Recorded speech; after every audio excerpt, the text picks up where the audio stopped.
Understanding, on that note. Hello everyone, and welcome to our English language learning series. Today, we're going to explore the phrase, on that note.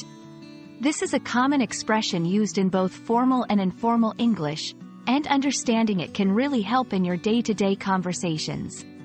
So, let's dive in and learn all about it.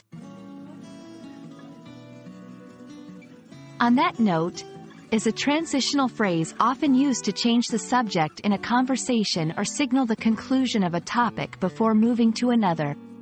It's like saying, given what was just mentioned, and is a polite way to segue into a different topic or end a discussion. This phrase is versatile and can be used in various contexts, from casual chats to business meetings. Let's see how, on that note, is used in real-life scenarios. 1. Concluding a meeting. Imagine you're in a meeting, and the discussion is wrapping up. Someone might say, on that note, let's conclude this meeting and think about our next steps. 2. Changing topics. In a casual conversation, if a topic is getting dull or uncomfortable, you might hear, on that note, did you see the latest movie? These examples show how the phrase smoothly transitions or concludes discussions. When using, on that note, remember these tips.